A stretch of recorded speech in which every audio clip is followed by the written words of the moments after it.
안녕하세요. 저는 30 중반의 주부입니다. 지금 딸 둘과 남편과 함께 서울에서 살고 있어요. 우리 가족들끼리 무척 행복하고 사이좋게 살아가고 있는데요. 대신 다른 트러블이 있었어요. 아마 이 사연을 듣는 분들 중에서도 저와 비슷한 종류의 황당한 일을 당한 분들이 많을 것 같아서 한번 제 이야기를 들어보시면 좋을 것 같아 사연을 보냅니다. 제 부모님께서는 상당히 검소한 분들이셨어요. 저희 부모님들에게서 교육받아 소비를 그리 좋아하지 않고 저축하고 절약하며 사는 것이 습관이 되었는데요. 하지만 사실 저희 집이 가난하다거나 돈이 없다거나 하는 건 아니었어요. 오히려 그 반대였죠. 아버지께서는 사업을 하셨는데 그 업계에서는 꽤나 알아주는 알찬 회사였습니다. 제조업이라서 대외적으로 이름이 드러나는 회사는 아니었지만 공장도 여러 개였고 운용도 잘하셔서 내실이 있고 탄탄한 중소기업이었죠. 어머니는 가정주부셨는데 집안 살림도 아껴가며 하셨고 저희들에게도 언제나 감사한 줄 알고 절약하며 살라고 말씀하셨어요.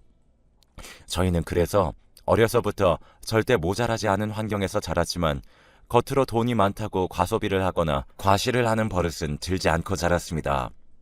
공부도 꽤 잘한 편이라 대학도 잘 갔고 직장도 나쁘지 않았어요. 20대 중반에 직장에 취업했는데 그때 처음 지금의 남편을 만났죠. 남편은 조금 우유부단한 성격이었지만 워낙 부드럽고 다정한 사람이어서 끌렸습니다. 성실하기도 했고요. 그래서 그때부터 거의 3, 4년을 사귀었고 20 후반쯤 되었을 무렵 결혼을 결정했습니다. 지금도 그때가 생각나네요. 당시 결혼을 결정하고 양가 집안의 상견례를 잡는데 남편이 조금 난처한 듯이 말하는 겁니다. 우리 엄마가 좀 성격이 있으셔서 상견례 할 때 무슨 이야기 듣더라도 너무 화내지 마. 아, 성격이 왜? 어떠신데? 좀 세셔. 다른 건 아니고 재수 씨한테도 가끔 말씀을 세게 하셔서 동생이 피곤하다고 하더라고요. 할 수 없지 뭐. 내가 중간에서 최대한 막아볼게. 그래도 남편은 솔직한 편이었어요. 남편의 동생, 그러니까 도련님은 이미 먼저 결혼한 상태였는데 동서에게도 꽤 여러 가지로 말씀이 많았던 모양이더라고요. 그래도 저는 남편이 좋아서 그 사람 하나만 보고 결혼하려는 거라 어느 정도면 참을 생각이었죠. 저는 시댁과 결혼하는 게 아니라 남편과 결혼해 가정을 이루려는 거였으니까요. 그래도 생각보다 상견례 현장은 부드럽게 지나갔습니다. 시부모님 되실 분들은 남편의 경고와는 달리 별다른 말씀이 없으셨어요. 남편이 미리 언지를 해두어서 긴장하고 있던 저도 다행이라 생각하고 한숨을 쉬었죠. 저희 부모님도 당연히 예의 바르게 말씀하셨고요. 그런데 상견례 자리가 끝나갈 무렵 시어머니가 말씀하시더라고요. 저희 아들이 유복하고 넉넉하게 자라서 할 수 있는 게 많이 없어요. 앞으로 잘 도와주셔요. 암요. 그럼요. 저희 딸도 할 줄 아는 건 없지만 둘이 돕고 살면 얼마든지 잘 살 거예요. 그래도 며느라기는 혼자 할 줄 아는 게 많을 것 같네요. 원래 좀 쪼들리면서 자라면 혼자 뭐든지 잘하거든요. 시어머니가 호호 웃으며 말씀하시는데 부모님 얼굴이 굳어지는 게 느껴졌어요. 저 역시 얼굴이 굳어 있는데 옆에서 바로 남편이 시어머니를 부르더라고요. 어머니 왜 그래요? 아유, 우리 며느라기가 너무 마음에 들어서 말이야.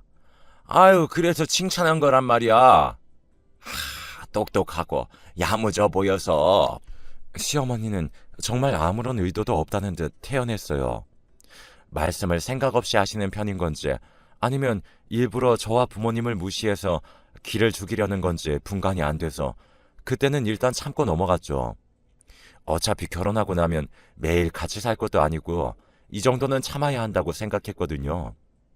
그래서 상견례도 무사히 마치고 결혼까지 했어요. 그때까지도 시어머니는 간혹 신경에 거슬리는 말씀을 하셨지만 그래도 뭔가 본격적으로 저한테 싫은 소리를 하거나 하진 않으셨어요. 주변에 결혼한 친구들을 보면 그보다 훨씬 나쁜 시어머니들도 많아서 저는 이 정도면 괜찮다고 생각했죠. 시댁은 재산이 좀 있긴 했어요. 그렇다고 많은 건 아니고 시부모님이 사시는 아파트 하나와 경기도에 주택 한 채가 있었죠. 시부모님은 이미 자신들은 노후 대책이 되어 있고 아파트에 주택까지 있다는 것에 상당히 자부심이 있으셨어요. 결혼 전에도 가끔 이 재산을 누구에게 줄까 한다 라면서 간보는 것 같은 말씀도 많이 하셨고요. 남편은 그런 시부모님을 탐탁지 않아 했는데 부모님이니 어쩔 수 없었죠. 문제는 결혼을 하고 난 다음 바로 발생했어요. 결혼 후 바로 맞이한 설날 첫 명절이니만큼 저는 시댁을 가서 잘해보려고 한복까지 차려입고 남편과 함께 갔어요. 젊은 며느리지만 그래도 앞으로 시부모님과 시댁 식구들과 잘 지내보고 싶었거든요. 어쨌든 새로운 가족들이 생긴 거니까요. 가자마자 저는 열심히 전도 붙이고 설거지도 하면서 부엌에서 일했어요. 시어머니는 부엌으로 들어와서 가끔 들여다보고 잔소리를 몇 마디 하고 나가신 게 전부였지만 저 역시 요리도 잘하는 편이었고 살림도 곧잘 했다 보니 혼자서도 어떻게든 식구들 식사 준비를 마쳤어요. 제가 일을 하고 있으니까 남편이 들어와서 도와준다고 이것저것 하더라고요. 도련님 부부는 아직 안 오셨어?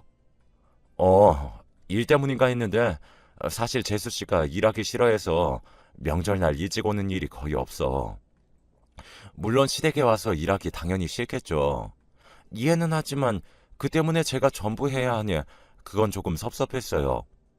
저도 매번 명절에 이러진 않을 것이니 그 정도는 이해해야겠다 싶어서 별다른 말 없이 그냥 고개만 끄덕였어요. 그런데 잠시 뒤에 남편이 설거지를 해주겠다며 고무장갑을 집어드는데 시어머니가 들어오셔서 화들짝 놀라시는 거예요. 어머, 너 뭐 하는 거니? 설거지 하려고요. 너무 혼자만 일하는 것 같아서. 무슨 소리야? 결혼하고 첫 명절인데 이 정도는 하는 거지. 너 빨리 나와라. 아버지가 바둑 두자신다. 어머니, 너는 빨리 아버지한테나 가. 그럴수록 새아가가 일을 못하자니. 시어머니는 제게 눈치를 주면서 남편의 등을 밀었어요. 저도 어쩔 수 없이 남편 팔을 밀어줬죠. 오빠, 가서 아버님하고 오랜만에 대화도 나누고 그래. 남편은 못마땅한 눈치였지만 시어머니가 너무 강경하게 말하자 끌려나갔어요.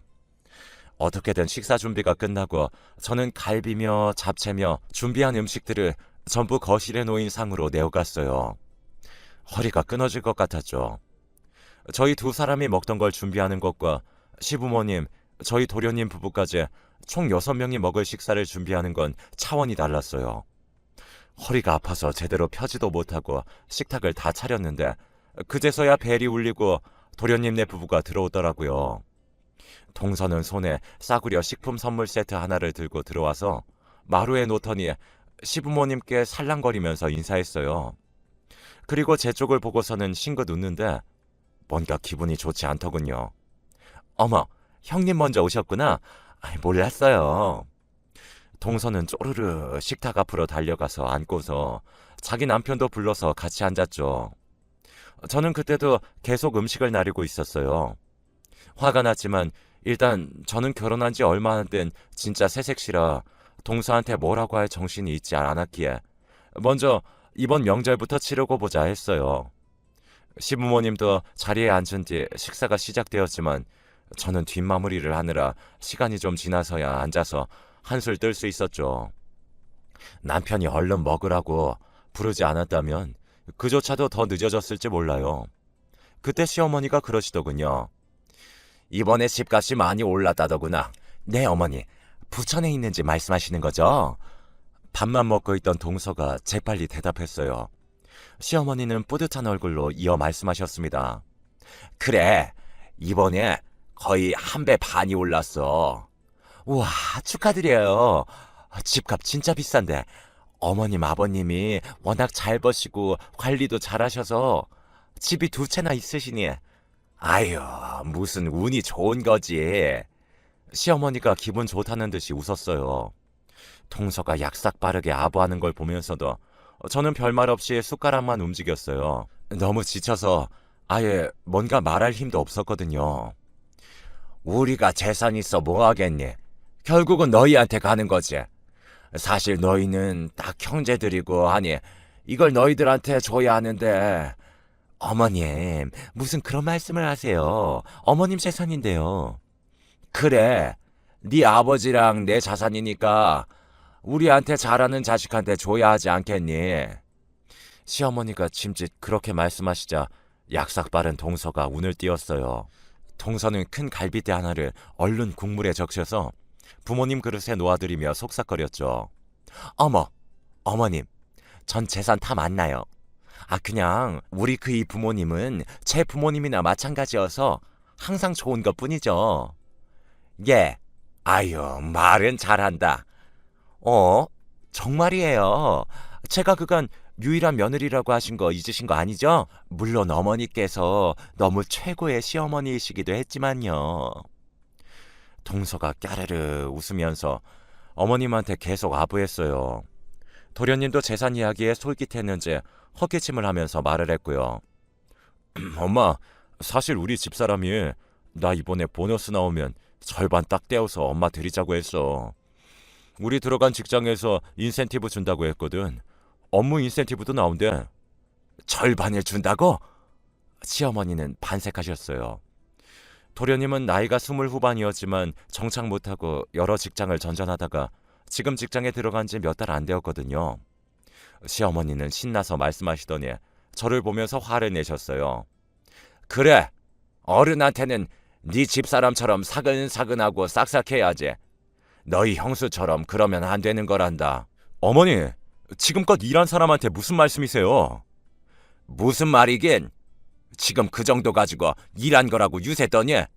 나 때는 이런 밥상 정도는 숨 쉬는 것처럼 차려냈어.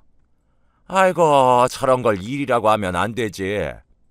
저는 순간 너무 어이가 없고 숨이 막혀 말도 안 나왔어요. 기껏 차려놓은 밥상에서 식사를 하면서 한다는 말이 저런 거라뇨. 거기다 솜씨가 어쩜 이러니?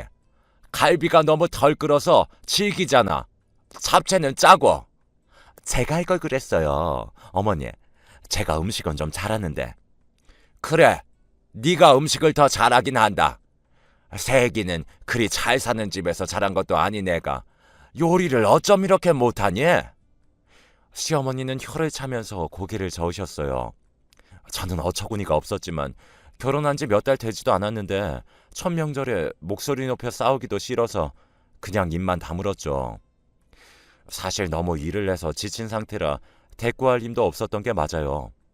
남편도 다소 불쾌한 얼굴이었지만 꾹 참는 게 느껴졌어요. 한 소리 더 하려던 것을 제가 손을 잡아서 말린 것도 있었지만요. 식사 후 당연히 자고 가는 거라고 혼내려고 하시는 시부모님을 무시하고 남편이 제 손을 잡고 시댁을 나왔어요. 돌아오는 길에 남편이 머뭇거리면서 사과하더라고요. 미안해. 내가 못 막아줬네. 아니야. 오빠 잘 참았어. 첫 명절인데 뭘 어떻게 더해. 일도 혼자서만 하고 하여간 어머니가 저러신다니까. 원래 재수 씨한테 말씀을 저렇게 하셨는데 자기 들어오고 나니까 자기한테 그러네. 좀 참으면 안 그러시겠지. 그러길 바래야지. 저는 한숨만 쉬면서 창문에 기댔어요. 그래도 저는 가족들과 사이좋게 지냈고 이왕 서로 인연을 맺었다면 계속 좋은 사이로 발전하고 싶었거든요. 처음엔 저를 싫어하셨지만 의외로 나중에는 좋은 면을 보여주실 수도 있을 거라고 생각했어요. 그런데 일은 다음 달에 터졌어요. 어머님 생신이 20일이라고? 그날 다 같이 저녁 먹자고 하시네. 어떡하지? 딱 그날 중요한 프로젝트 때문에 거의 밤새야 하는데 그때 딱 프로젝트 시작 직전이라 빼지도 못하는데. 명절 다음 날에 시어머니 생신이 있는 날이었어요. 어머님은 그날 꼭 같이 온 식구가 모여서 밥을 먹어야 한다고 하셨는데 하필 그 주에 직장에서 프로젝트가 시작되었죠. 저는 결혼을 했지만 직장의 커리어도 놓치고 싶지 않았고 제가 맡은 가장 중요한 프로젝트 중 하나였어요. 그럼 할 수 없네. 내가 혼자 갈게. 자기 일 때문에 그렇다고 따로 말씀드려야지 뭐. 용돈이나 좀 넉넉히 드리면 되지 않을까? 아니야. 오빠, 내가 어떻게든 그날 시간을 빼볼게. 혼자 가겠다는 남편의 말이 고맙긴 했지만 결혼 후 처음으로 맞이하는 시어머니 생신에 불참해서 그 후로도 계속 트집을 잡히긴 싫었어요. 시어머니는 얼마든지 그런 트집을 꾸준히 잡으실 수 있는 분이었고요. 그래서 저는 그 주에 무리해서 야근을 계속하면서 일을 끝냈고 간신히 늦게라도 퇴근해서 시댁으로 갈 수 있었어요. 남편은 먼저 시댁으로 가 있었고 저는 7시에 일이 끝나서 시댁에 도착했을 때는 거의 8시에 가까워져 있었죠. 시간은 이미 늦었기 때문에 식사는 거의 끝나 있었어요. 제가 들어갔을 때 시어머니는 숟가락을 식탁에 탁 소리가 나도록 내려놓으면서 못마땅한 눈으로 저를 보셨죠. 넌 어쩜 결혼 후에 첫 번째 시애미 생일에 오지도 않니? 죄송해요. 최대한 빨리 오려고 했는데 일이 늦게 끝나서요. 직장 다니는 게 유세니? 한마디를 더하면 남편이 끼어들 기세였는데 다행히도 시어머니는 거기서 그치셨죠. 동서는 재미있다는 듯 생글생글 웃으면서 지켜보기만 했고 저는 퇴근 후에 저녁도 먹지 못한 채로 식탁을 치우고 설거지를 했어요. 알고 보니 시어머니는 동서도 음식을 하지 않고 저만 기다렸던 모양인지 배달 음식을 시켜다 드셨다더군요. 저는 싱크대 앞에 서서 온 가족이 먹을 과일을 깎았어요. 그런데 바깥에서 TV 소리가 들려오고 시어머니와 동서가 떠드는 소리가 들려오는데 순간 허탈하기도 하고 화도 나는 거예요. 그때 저는 직장에서 바로 온 터라 정장을 입은 상태였고 시댁에 들어와서 한 번을 앉지도 못했죠. 대체 내가 뭘 잘못한 건지 지난번부터 계속해서 시어머니는 제가 못마땅해서 싫은 소리를 하셨거든요. 저도 성격이 그리 얌전하지만은 않은 편인데 결혼한 지 얼마 안 되었다는 이유로 어디까지 참아야 할지 알 수가 없었어요. 속이 부글부글 끓어오르는데 그래 오늘 참았으니 조금은 더 참자 하는 마음에 일단 과일을 깎아서 내어갔어요. 과일도 어쩜 이렇게 못생기게 깎아오니? 시간은 왜 이렇게 오래 걸리고? 시어머니가 절 보자마자 인상을 찌푸리시더군요. 동서는 얄밉게 웃으면서 제가 깎은 과일 접시를 받아서는 꼭 자기가 깎은 것처럼 테이블 위에 놓고 포크로 하나를 찍어 어머니께 드렸어요. 시어머니는 동서가 내미는 과일을 받아 먹으며 제가 자리에 앉는 것도 마땅치 않게 지켜보셨죠. 앉자마자 남편이 제 손을 꽉 잡아준 후 과일을 찍어서 주었어요. 저는 그것을 받아 먹으며 말없이 시선을 아래로 한 채 있었죠. 대체 뭐 하느라 이렇게 늦은 거니? 아까도 말씀드렸지만 일이 늦게 끝났어요, 어머님. 제가 이번에 맡은 프로젝트가 좀 커서 시간이 나질 않아서. 그까짓 직장 일이 뭐라고? 시어머니 생일에 늦어, 대체? 아휴, 그러게요, 어머님. 형님이 결혼한 지 얼마 안 되어서 잘 모르시나 봐요. 시어머니가 한마디 하니 그 옆에서 속삭거리는 동서가 더 미웠죠. 동서는 지난번 재산 이야기가 나온 이후로 더 얄밉고 티나게 시어머니에게 알랑방귀를 끼어댔거든요. 너무 눈에 보여서 유치할 정도였지만 시어머니는 그게 마음에 드셨나 봐요. 내가 나한테 잘하는 쪽한테 재산 준다고 했지? 너 자꾸 그러다가는 한 푼도 못 받는다, 새아가. 부천에 집이 있는 채로 출발하는 거랑 아닌 거랑 얼마나 다른지 알아? 너 노후에 전세로 월세로 계속 떠돌아다닐 수도 있어. 부모한테 재산 받는 게 얼마나 큰 건지 아니? 시어머니는 짜증스럽게 말씀하셨어요. 네 동서 좀 봐라. 시간 딱딱 맞춰서 와가지고 보너스 받았다고 우리한테 챙겨주고 식사시켜주고. 근데 넌 대체 뭐 하는 애니? 저는 더 대답하기 싫어서 입을 아예 다물었어요. 슬슬 화가 뱃속에서부터 치밀어 오르기 시작했고 혈압이 오르기 시작했죠. 저도 그리 얌전한 편은 아니라 화를 한 번 내면 눈이 뒤집히도록 화내고 할 말을 쏘아붙이는 성격이었거든요. 제 성격을 아는 남편은 자기 어머니를 막으려 했지만 시어머니는 말을 그만할 생각이 없는 것 같았어요. 너 직장도 그만두는 게 낫다. 여자가 직장 다녀봤자 그 쥐꼬리만한 월급밖에 더 버냐? 어머니, 그만하세요. 아무리 친정에서 어렵게 자랐다고 해도 직장에 집착하면 안 되는 거야. 시댁이 우습게 보이니? 너희 친정 부모님이 차림새도 그렇고 좀 어려우신 것 같긴 하지만 그럴수록 시댁에 잘해야 재산도 받고 나중에 살기도 잘 사는 거야. 저는 더 이상 참을 수가 없었어요. 다 좋은데 저희 부모님을 건드는 건 도저히 더 참기가 힘들었죠. 저희 부모님 말씀은 하지 마세요. 어머, 어머, 어머, 얘 좀 봐. 저 눈 좀 봐. 너네 부모님이 어떻게 가르쳤길래 이 모양이니? 너한테는 정말 제사 못 주겠구나. 시어머니가 쏘아붙였지만 저는 너무 화가 나서 이제 도리어 차분해졌어요. 그 집 얼마죠? 이번에 올라서 3억도 넘었다. 얼마나 큰 돈인지 알아? 너희들이 월급 한 푼도 안 쓰고 대체 몇 년을 모아야 하는 돈인지 계산이나 해봤니? 시어머니는 계속해서 쏘아붙였어요. 제가 생신 식사에 늦었다는 게 어지간히 화가 났던 모양이더군요. 3억이요? 그래, 그거 전부 네 도련님한테 줄 거다. 세상에, 혼나면서도 저 눈 똑바로 뜨고 있는 거 봐라. 큰 돈이네요.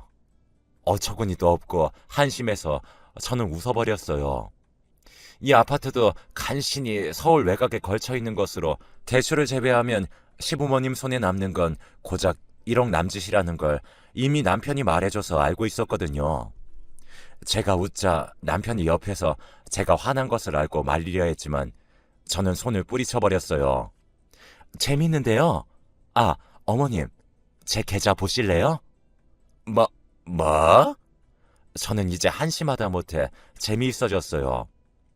저는 인터넷 뱅킹을 열어서 제 계좌를 열었죠. 화면이 열리고서 금액을 띄워 시어머니에게 보여주었더니 시어머니의 안색이 변하면서 말이 없어졌어요. 은행에는 제 이름으로 총 6억가량의 현금이 들어있었거든요. 너 이거 뭐니? 뭐긴 뭔가요? 제 돈이죠. 제 이름으로 된 제 재산이요. 처음에는 이게 6천만 원인지 6억인지 제대로 세지도 못하는 것 같았어요. 몇 번이나 다시 보고 6억이라는 사실을 깨달은 시어머니가 잠깐 말을 못하더군요. 옆에 있는 동서도 눈을 동그랗게 뜨고 계좌를 보다가 큰 소리로 말했어요. 어머 형님, 현금으로 이렇게 많이 가지고 계셨어요? 세상에. 동서는 순식간에 사근사근한 말투로 변해서 말을 했어요. 형님, 어떻게 버셨어요, 이 돈? 평소에 전혀 티를 안 내셔서 이러신 줄 몰랐잖아요. 티를 내야 해요, 꼭? 저는 차갑게 비웃었어요. 시어머니는 입을 뻐끔거리면서 안색이 하얗게 질린 채로 아무 말도 못한 채 앉아있기만 했어요. 저 이거 말고도 서울 안에 아파트 2채 제 이름으로 다 되어 있어요. 아파트 2채? 서울 안에? 네, 마포하고 강남에 한 채씩이라 말씀대로 집값이 많이 올랐더라고요. 이건 남편도 몰랐던 거라서 옆에 앉아있던 남편도 놀라서 헉소리를 냈어요. 제가 부모님한테 받은 재산을 전부 다 이야기할 이유도 없었죠. 대체 시어머니한테 이런 소리까지 해야 하나 어처구니가 없어서 한숨만 났지만 저는 계속 말했어요. 저희 부모님 말씀하셨죠. 아버지가 운영하시는 거 자영업이라고 말씀하시긴 했지만 회사예요. 대기업 협력업체라서 그 방면으로는 상당히 유명하고요. 그래서 아파트 몇 채 정도는 그냥 사주실 능력 되시고요. 정말 난 몰랐다. 모르셨죠? 저희 부모님은 평상시에 절대 돈 많은 거 과시하지 않고 근검절약하고 살라고 하셨고 당신들께서도 그렇게 평생 살아오셨으니까요. 어머님하고는 다르게요. 잠깐만, 그게 아니라 그리고 죄송하지만 제가 직장에서 받은 월급 그렇게 쥐꼴이 아니에요. 몇 년 안 모아도 어머님의 그 부천 시집보다는 많이 모을 수 있을 정도고요. 쥐꼴이라면 어머님 재산이 쥐꼴이겠죠? 저는 차갑게 쏘아붙이고서 그대로 가방을 들고 일어섰어요. 시어머니가 어머 하면서 말도 제대로 하지 못한 채로 굳어 있었고 동서는 앞으로 어떻게 해야 하나 머리를 열심히 굴리는 얼굴이었죠. 처음에는 잘 지내보려고 했지만 이제는 더 참을 필요도 없었죠. 저는 그대로 뒤돌아서 돌아보지도 않고 나와버렸어요. 남편도 급히 저를 쫓아나왔고 뒤에서는 어머님의 뭐라 하는 소리가 들려왔지만 신경도 쓰지 않았죠. 정말 화가 너무 나서 쏘아붙였지만 후회는 없어요. 제가 참을 수 있는 데까지 참았지만 친정 부모님까지 건드리는 건 너무나 선을 넘었으니까요. 그리고 그 이후로 저는 아예 시댁에 가지 않았어요. 그 직후 시부모님한테 전화 연락이 불이 나도록 오긴 했지만 하나도 받지 않았고 저도 전화하지 않았어요. 남편한테 연락은 하시는 모양이지만 남편도 심드렁했죠. 항상 어머님의 그런 면을 못마땅해 했으니까요. 시댁에 가든 말든 뭘 하든 남편은 항상 아무런 말도 하지 않고 제 행동을 수긍해줬죠. 결혼 후 1년이 지난 뒤에 아기가 태어났지만 이번 추석에도 가지 않았어요. 동서는 그 후 저한테만 잘 보이려고 노력하더군요. 어떻게 돈이라도 제게 빌려보려고 열심히 아부하고 입을 털었는데 저는 동서하는 거 보고 돈을 빌려줄지 말지 결정하겠다고 대놓고 말했어요. 하지만 당연히 행동은 무슨 별 생각도 없이 빌려주지 않을 생각이에요. 시어머니도 남편에게 전화해서 손주 보고 싶다고 노래하는 모양이지만 제 알바도 아니고요. 재산을 가지고 자식들을 휘어잡으려는 부모가 있죠. 저도 그런 것은 말로만 들었는데 정말 제 이야기가 될 줄은 몰랐어요. 친자식이든 아니면 사위나 며느리이든 서로에게 대하는 것은 재산이 아니어야 한다고 생각해요. 만약 비슷한 일을 겪고 계신 분이 있다면 저의 이야기가 위로 혹은 타산지석이 될 수 있기를 바라며 이만